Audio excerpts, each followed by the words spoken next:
지금 당신의 계좌가 안전하다고 믿는다면 그것은 통계가 보내는 가장 강력한 매도 신호를 무시하고 있다는 증거입니다. 환율 1.400원. 이것은 더 이상 일시적인 스파이크가 아닙니다. 시장이 용인하는 새로운 바닥, 플로어이 되었습니다. 우리는 지금껏 경험해보지 못한 기이한 침묵 속에 서 있습니다. 거리는 붐비고 백화점 매출은 유지되는 것처럼 보이며 부동산 가격은 방어되는 듯한 착시 현상을 일으킵니다. 그러나 이것은 폭락 직전, 바닷물이 해안선 저 멀리까지 빠져나가는 전조, 오멘 현상과 정확히 일치합니다. 지금 경제는 끓는 물속의 개구리 단계를 지났습니다. 이미 물은 끓어넘치고 있고 우리는 피부가 익어가는 고통을 마취제로 버티고 있을 뿐입니다. 그 마취제의 이름은 부채입니다. 가장 위협적인 징후는 디커플링이 고착화입니다. 과거의 경제 위기는 전 세계가 함께 무너지는 동조화 현상이었습니다. 2008년 금융위기가 그랬고 팬데믹 쇼크가 그랬습니다. 하지만 지금은 다릅니다. 미국은 나홀로 호황을 누리며 전 세계의 유동성을 블랙홀처럼 빨아들이고 있습니다. 반면 수출로 먹고 사는 신흥국 제조 기반 국가들의 펀더멘털은 소리 없이 붕괴 중입니다. 한국 경제를 지탱하던 반도체 사이클의 착시가 거치는 순간 우리가 마주할 현실은 단순한 경기 침체가 아닌 구조적 빈곤입니다. 자본은 거짓말을 하지 않습니다. 스마트머니는 이미 국경을 넘고 있습니다. 기업들의 설비 투자는 멈췄고 은행들은 대손충당금을 역사상 최대 규모로 쌓고 있습니다. 은행이 돈을 쌓아두고 풀지 않는다는 것은 곧 돈을 빌려간 이들이 갚지 못할 상황이 임박했다는 내부자들의 확신입니다. 더 큰 공포는 회색 코뿔소가 되어버린 부동산 프로젝트 파이낸싱 (PF) 부실입니다. 정부의 정책 자금으로 억지로 막아놓은 대미 수위는 이미 한계점을 넘었습니다. 터지느냐 마느냐의 문제가 아닙니다. 언제 어떤 트리거로 터져서 실물 경제를 덮치느냐의 시점만 남았을 뿐입니다. 건설사가 무너지면 하청업체가 무너지고 그들의 어음이 휴지 조각이 되면 지역 상권이 초토화됩니다. 이 도미노는 이미 첫 번째 블록이 기울어진 상태입니다. 우리는 지금 복합위기라는 단어조차 사치스러운 생존 게임 위 입구에 서 있습니다. 금리는 내려가지 않고 물가는 잡히지 않으며 당신의 월급 가치는 매일 밤 자고 일어나면 1달러의 가치만큼 떨어지고 있습니다. 이것이 2024년 우리가 마주한 경제의 민낯입니다. 지금부터 이 위기의 본질을 해부하겠습니다. 왜 당신의 자산이 녹아내리고 있는지 그 숨겨진 메커니즘을 파헤칩니다. 이 모든 사태의 원인을 단순히 미국의 고금리 탓으로 돌린다면 당신은 문제의 본질을 절반도 보지 못한 것입니다. 지금의 위기는 외부 충격이 아닌 지난 10년간 우리가 묵인해온 부채 주도 성장 위 구조적 붕괴입니다. 우리는 너무 오랫동안 값싼 돈, 칩머니에 중독되어 있었습니다. 저금리와 저물가라는 경제 역사상 가장 이례적인 골디락스 구간을 마치 영원한 표준인 것처럼 착각했습니다. 기업은 혁신 대신 빚을 내어 부동산과 문어발식 확장에 몰두했고 가게는 소득 증가분이 아닌 레버리지를 통해 자산 가격을 떠받쳤습니다. 실물 가치는 제자리인데 화폐 수량만 늘려 만들어낸 자산 인플레이션. 그것이 우리가 웰스라고 믿었던 숫자의 실체입니다. 하지만 게임의 법칙이 바뀌었습니다. 글로벌 경제의 패러다임이 효율성에서 안보로 이동했습니다. 세계화 시대에는 가장 싼 곳에서 물건을 만들어 가장 비싼 곳에 팔면 되었습니다. 그 효율성이 물가를 낮췄고 낮은 물가는 저금리를 가능하게 했습니다. 그러나 지금은 비용이 들더라도 내 편에서 만든다는 블록화 경제입니다. 공급망 재편은 필연적으로 고비용 구조를 만듭니다. 즉, 고물가와 고금리는 일시적 현상이 아니라 앞으로 우리가 살아가야 할 새로운 경제 생태계의 상수, 콘스탄트가 되었다는 뜻입니다. 이 구조적 변화가 한국 경제의 치명적인 이유는 우리의 성장 모델이 이 변화와 정면으로 충돌하기 때문입니다. 한국은 중간재를 수입해 가공한 뒤 수출하는 모델로 성장했습니다. 원자재 가격 상승과 글로벌 공급망 분절은 한국 기업의 마진율을 구조적으로 갉아먹습니다. 게다가 내수 시장을 받아줄 인구 구조는 붕괴했습니다. 생산 가능 인구가 줄어드는데 부채만 늘어나는 상황. 이것은 경제학적으로 축소 균형으로 가는 급행열차입니다. 더 큰 문제는 좀비 기업의 생존 방식입니다. 벌어들인 돈으로 이자조차 갚지 못하는 한계기업 비율이 이미 위험 수위를 넘었습니다. 과거에는 싼 이자로 이들의 수명을 연장시킬 수 있었습니다. 소위 폭탄 돌리기가 가능했습니다. 하지만 금리가 정상화된 지금 시장은 더 이상 부실을 용인할 유동성이 없습니다. 옥석 가리기가 시작된 것이 아닙니다. 옥을 제외한 모든 돌이 가루가 되는 과정이 시작된 것입니다. 지금 벌어지는 일은 단순한 경기 사이클의 하강이 아닙니다. 자산 가격이 실물 가치로 회귀하는, 거품이 꺼지는 고통스러운 정상화 과정입니다. 그동안 빚으로 쌓아 올린 모래성이 파도를 만나 무너지는 것은 재난이 아니라 물리적 필연입니다. 그리고 이 메커니즘은 매우 냉혹하게 준비되지 않은 자들의 자산을 가장 먼저 겨냥하고 있습니다. 감정은 거짓말을 해도 숫자는 거짓말을 하지 않습니다. 지금 경제 지표들이 가리키는 방향은 섬뜩할 정도로 일관적입니다. 단순한 불황의 신호가 아닙니다. 시스템의 임계점, 크리티컬 포인트를 돌파했다는 경고음입니다. 가장 먼저 확인해야 할 지표는 GDP 대비 가계부채 비율입니다.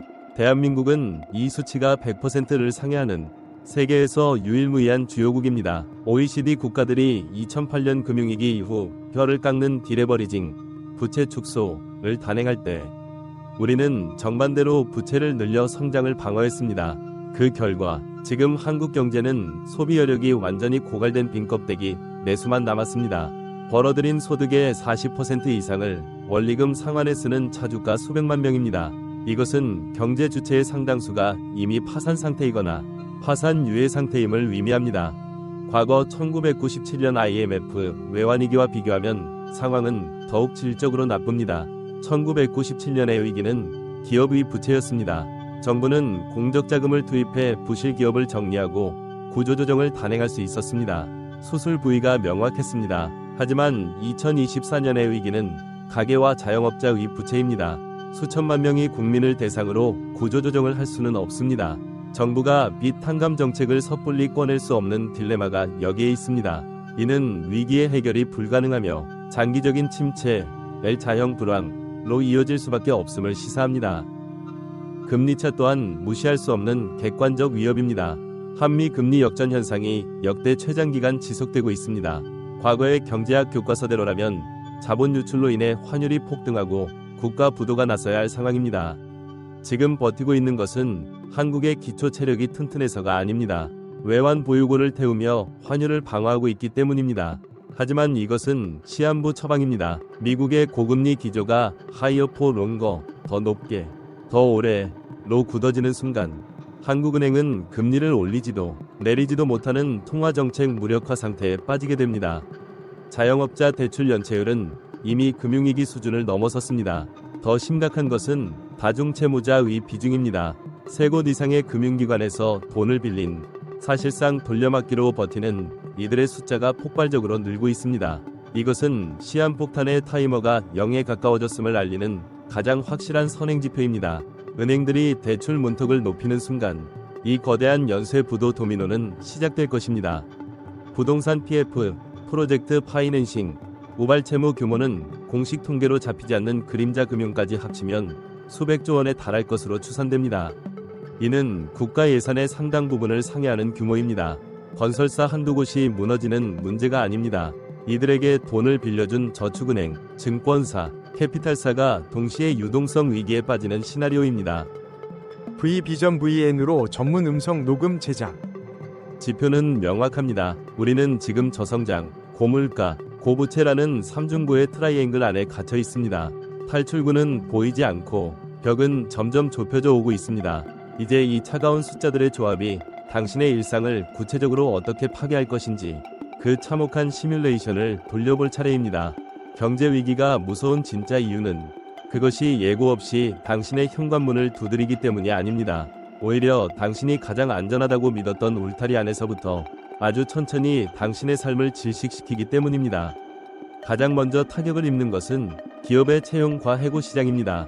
매출이 정체된 기업이 가장 손쉽게 통제할 수 있는 비용은 바로 인건비입니다. 지금 주요 대기업과 중견기업의 인사팀 테이블 위에는 상시 구조조정이라는 카드가 올라와 있습니다. 과거처럼 떠들썩하게 희망퇴직을 받지 않습니다. 책상을 없애고 업무를 배제하며 성과급을 제로로 만들어 제 발로 나가게 만드는 조용한 해고, 사일런트 레이오프가 일상이 됩니다. 신규 채용은 얼어붙고 청년들은 단군 일의 최고의 스펙을 가지고도 단순 노무직을 전전해야 합니다. 이는 노동소득의 붕괴를 의미하며 미래의 소비 주체가 사라진다는 뜻입니다.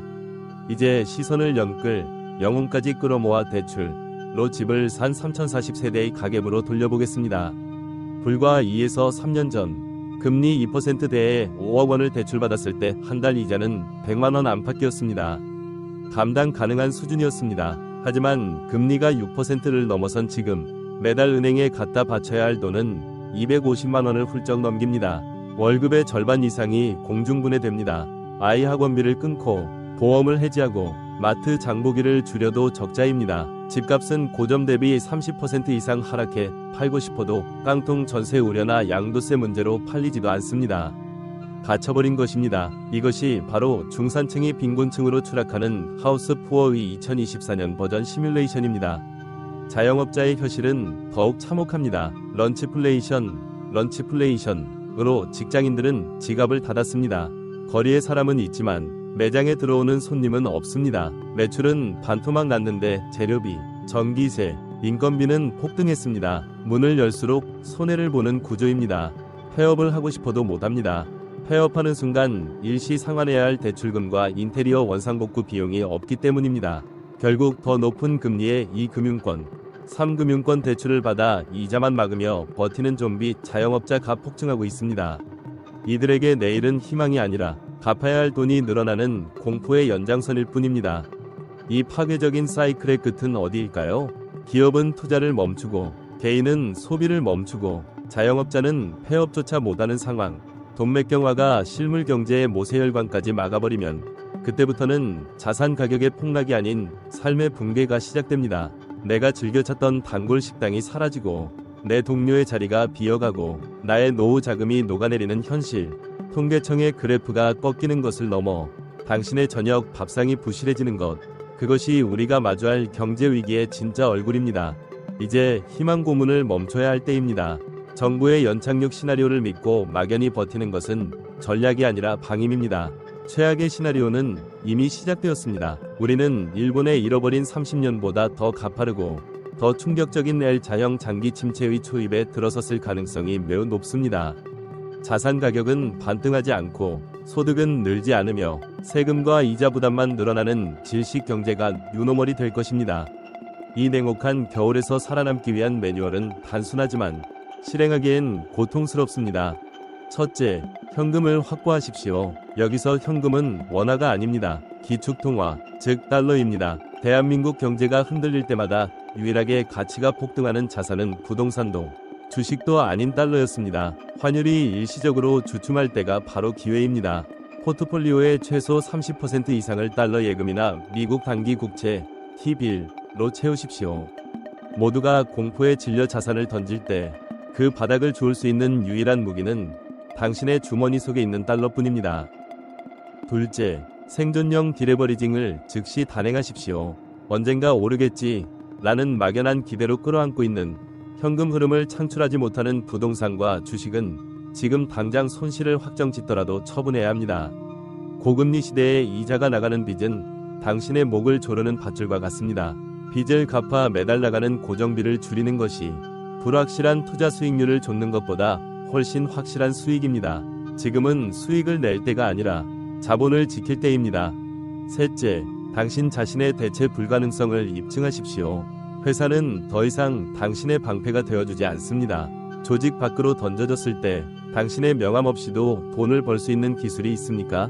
없다면 지금 당장 재테크 공부를 멈추고 본업의 경쟁력을 키우거나 부업의 파이프라인을 구축하십시오. 노동소득이 끊기는 순간 당신의 자산은 방어막 없이 녹아내릴 것입니다. 기억하십시오. 역사상 모든 경제 위기는 거대한 부의 이전, 웰스 트랜스퍼 과정이었습니다. 준비되지 않은 자들의 부가 냉철하게 준비된 소수에게로 헐값에 넘어가는 시기입니다. 공포는 준비되지 않은 자에게만 재앙입니다. 현금을 쥐고 부채를 없애고 기회를 노려보고 있는 누군가에게 이 위기는 인생의 계급장을 바꿀 단 한 번의 기회일지도 모릅니다. 지금 거울을 보십시오. 폭풍이 몰아치는 이 바다에서 당신은 휩쓸려가는 난파선입니까? 아니면 파도를 타고 목적지를 향하는 쇠빙선입니까? 선택할 시간은 얼마 남지 않았습니다.